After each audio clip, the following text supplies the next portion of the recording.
Si le football espagnol sort grand gagnant du Ballon d'Or avec 8 trophées, dont les principaux remportés par Rodri et Ethan Bonmati, le Real Madrid, qui a boycotté la cérémonie en signe de protestation, est critiqué mardi pour son attitude et son manque de classe. Tout était prêt. Depuis plusieurs semaines, l'attaquant star des Merengues, Vinicius Junior, se préparait à recevoir la récompense individuelle suprême du footballeur, à Paris. Le Real Madrid, qui comptait logiquement 4 de ses joueurs dans le top 6, Vinicius, Bellingham, Carvajal et Mbappé après avoir réalisé le triplé Liga, Ligue des Champions, Supercoupe, avait rassemblé une délégation de près de 50 personnes pour célébrer son sacre, ou bien, en cas de surprise, celui de Bellingham ou Carvajal. Mais leur avion n'a jamais quitté la capitale espagnole, le club madrilène ayant finalement décidé de ne pas participer à l'événement, après avoir appris qu'aucun de ses joueurs ne serait sacré. Une affirmation à l'encontre de celle de France Football, organisateur de l'événement annuel, qui a assuré que le secret entourant le nom du lauréat a été gardé jusqu'au bout. Si les critères d'attribution ne désignent pas Vinicius comme vainqueur, ces mêmes critères devraient désigner Carvajal comme cela n'a pas été le cas.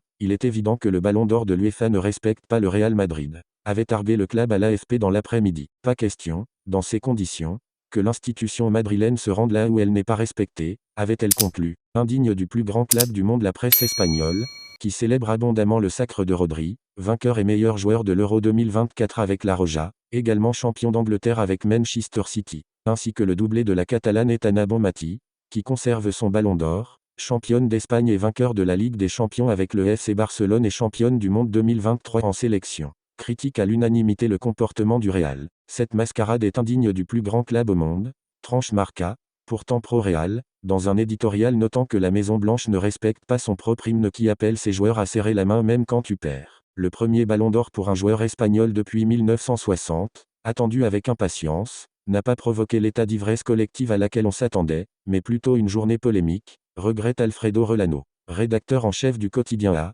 l'un des 100 journalistes ayant voté pour le Ballon d'Or. Ce dernier souligne la mention, loin d'être anodine, du Ballon d'Or UEFA dans les éléments de langage du club, comme si l'instance européenne avait pu interférer dans le choix final. L'UEFA s'est impliquée cette année pour soutenir le gala, mais c'est France Football qui remet le prix. Il n'y a pas de possibilité de manipulation. Théorie du complot en guerre ouverte avec l'UEFA, le Real Madrid, qui pousse pour la création de la Super League, censée venir concurrencer la Ligue des Champions et sauver le football européen de la ruine selon son président Florentino Pérez, semble néanmoins s'enfoncer dans une théorie du complot, relayée par le programme télévisé El Chiringuito. L'ennemi du Real Madrid, l'UEFA, est intervenu dans le Ballon d'Or. C'est une preuve évidente de la guerre d'Alexander Seferin, président de l'UEFA, contre la Super League, a lancé le présentateur Josep Pedrerol. Le rédacteur en chef de France Football Vincent Garcia a donné une explication bien plus logique au palmarès, au micro de la chaîne L'Équipe. Ce que je peux dire c'est que c'était serré. Vinicius a sûrement pâti de la présence de Carvajal et Bellingham dans le top 5, puisque cela lui a enlevé mathématiquement quelques voix, ce qui a pu bénéficier à Rodri, a-t-il expliqué. Autre explication potentielle, relevée par plusieurs médias spécialisés, la présence,